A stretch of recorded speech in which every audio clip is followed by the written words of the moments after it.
Hi, this is Gayle with BERNINA of Naperville, and it's May 2021. You know what that means? That's right, it's Accessory of the Month time. And you might have seen me make this little beehive pin cushion before in another video from probably about a year ago. Well, this is cording or piping that was made with a little bit heavier stuff, and in order to make this we used the number 55 leather roller. So the leather roller was originally designed to kind of get around the fingers there when you're making leather gloves. Well, there's a few of us still doing that, but if you're looking for a glove tutorial, this is not the video. Scroll on. But I am going to show you how to make the piping, and I'm going to show you how to do some echo quilting. So I'm going to pick up the phone and then we're going to get started. So it's going to be a little bit of playtime today. This is our featured foot, the number 55 leather roller foot. Now this little guy was originally designed to make gloves. It was designed to be kind of feed dog assist, but you could still like really rotate around like the tiny curves of making gloves. Now we use it a little bit differently because I don't know that many people that are making gloves, but if you are making gloves, this is the foot that you need to pick up. Hence why it was called a leather roller, because the kit gloves were made of leather. So this little guy here we use mostly now for piping or thick piping, not like the skinny garment piping or something, or even the home deck 1/4 inch stuff that we use a different foot with. But no, this is for the fatter piping like this. This is just over 1/2 inch piping. Now, I also have used this in my life for echo quilting, and I'm going to show you some examples of that as well. And we're just going to experiment a little bit here. What I have is some black Essex linen. I have a metallic and linen homespun here, and then I've got my cording, and it's playtime, everybody. So let's get over to the machine. So the first thing I'm going to do is make my elastic casing, and I'm going to put my leather roller on here straight away. I do keep my feed dogs up with this, so don't drop your feed dogs for this foot. All right, and now I want to zoom in here. So this is what the foot looks like down with the needle in the center position. So you can see as I turn my needle, I've got about, I'd say that's about 1/8 inch from the wheel. But we can move our needle position all the way to the edge, and I'm really close to the wheel. So that's a way that we can get this really close to that piping. We can do quilting where we follow a specific line. We can even go the opposite direction, move our needle all the way to the right side. Now this isn't a coated foot, so I'm not going to get the full 9mm range of motion, but that is about 1/4 inch away from the wheel, and that's also going to allow me to get super close to my cording. So the first things first, there's a couple ways that you can do this. I'm inserting my heavier cording into this bias strip that I've made, and I cut 2 strips and then piece them together. Now some people really like having the bulk of the cording on the left side, which if I lift my leather roller, you can see how this is going to line up just like that. But this isn't allowing me to get close enough to that piping. So in this case, when we use this foot, we actually put our bulky, chunky bit of our cording on the right-hand side, like this. And I'm going to line this up, get our foot under there. And then another thing that you might consider is that we don't want to sew as close as possible on our first pass of the cording. So I'm going to move my needle just over to the center. There it is. And now let's just give a little bit of a pass. So I'm going to stitch. Now I'm using bright pink so that you can see exactly where I'm going. Now, this feels just a little floppy to me, and if you wanted a wee bit more stabilization, you could move your needle position over closer to the wheel. And see how we get less wiggling? So I'm going to try that the first time around. Just, you know, just to kind of get the feel of the foot. And I'm matching my raw edges together, and I'm just feeding this through the machine.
Okay, there's our heavy duty, thick piping. And now it's time to sew it into something. Okay, I wanted to be a little bit clever here, or creative, artistic some might say. So I cut a little gentle curve in some of my linen. So now I'm going to use this seam allowance as I line this up on my piece. Getting close again, I'm going to drop my presser foot there, and see, the last time I kind of stitched it like this, but if you've ever made piping before, you know some of the benefits is to move your needle over just a little bit so that you can stitch just to the right side or just to the side closest to the piping on your next row of stitching. And that's how I'm going to finish off this little piece. And I'm just lining my outside edge down here.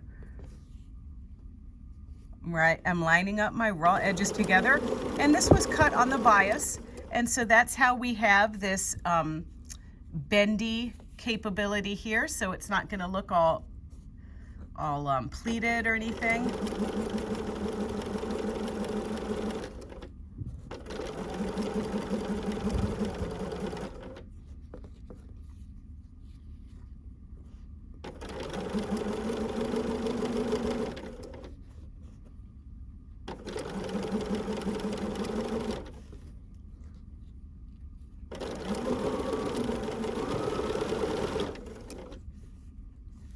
I'm going to just finish this off. This might be one of those situations where you do want to be mindful of your fingers because that needle is all exposed there. I'm going to back tack and cut.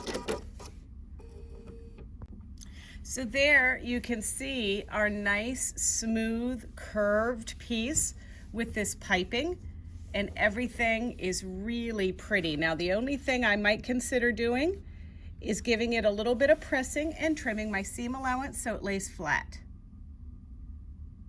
So you can see here, I used my sharp little scissors to cut my little notches so everything laid flat on my concave curves, and then gave this just a light little pressing so it laid smooth. So now I'm gonna lay this down on top of another piece of fabric and then some batting, and I'm going to show you how to do some echo quilting.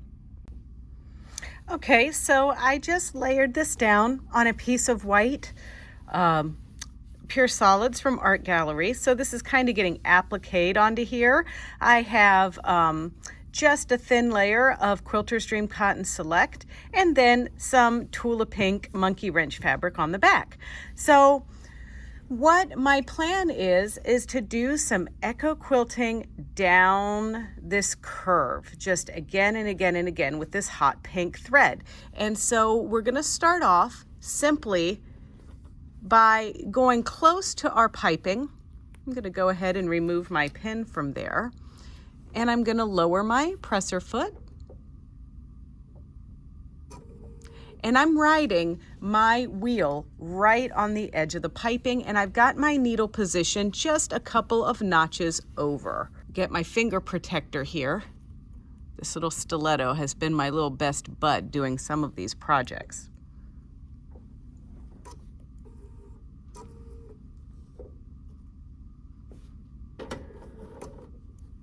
Okay.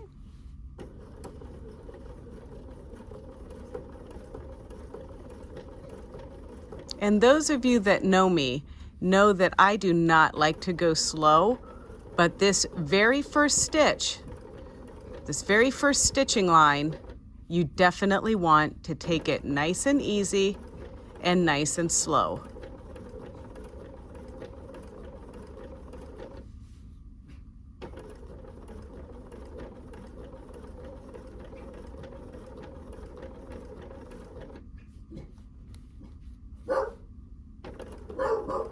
And you know, it's Friday and we do our videos in the mornings before we open at 1.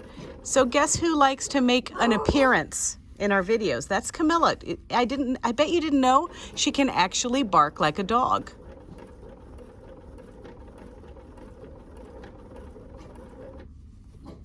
Notice that I'm also using needle down. That's really helpful as I pivot.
Okay, I'm finished with that one, so I'm going to cut.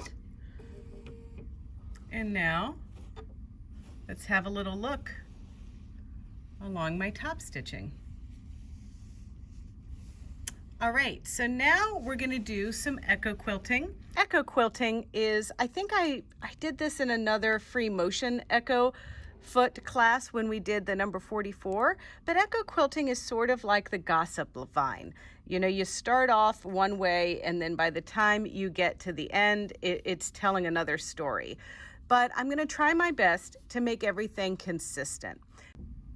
Now let's have a look at how we're going to be measuring this. So the instinct is for us to line the wheel right up along something, and that's fine if we're following a line.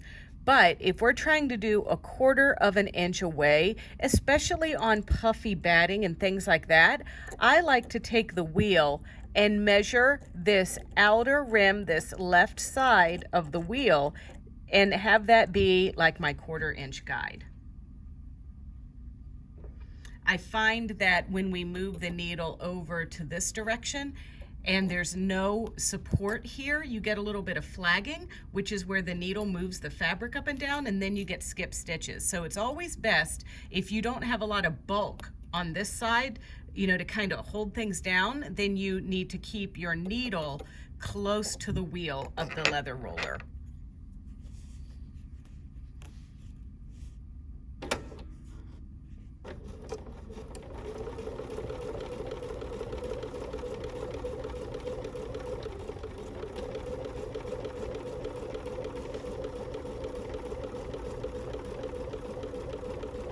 But some of you might like this technique a lot better than echo quilting because, like I said, you have feed dog assist for this.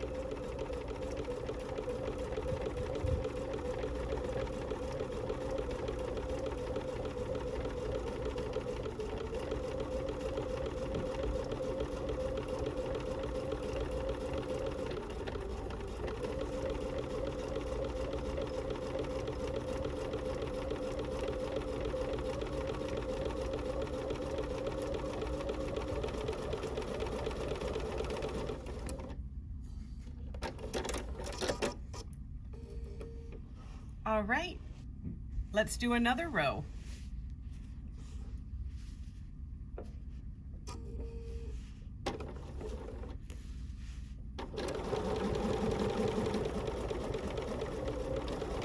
And you can see I'm going a little bit slower than I normally would.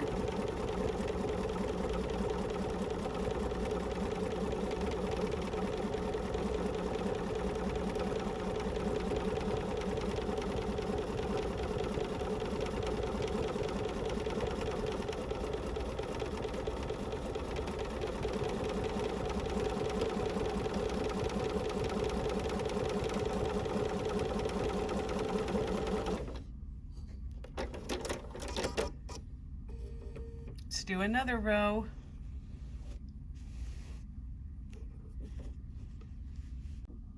All right, look, like I told you, Echo Quilting tells a story, but I think it looks pretty cute. I'm gonna trim it up, and it's a great sample here in the store for doing bulky piping and for doing Echo Quilting with your number 55 leather roller.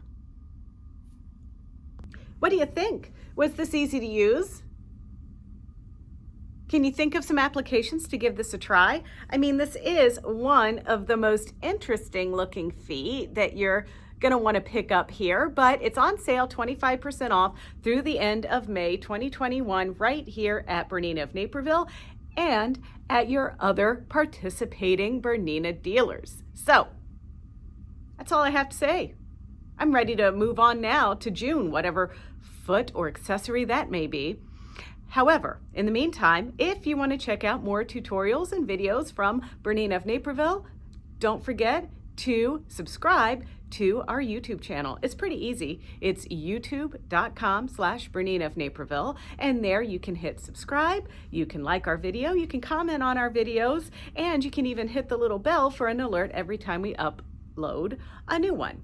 So, hey, thanks for tuning in, and we'll catch you next time. Bye-bye.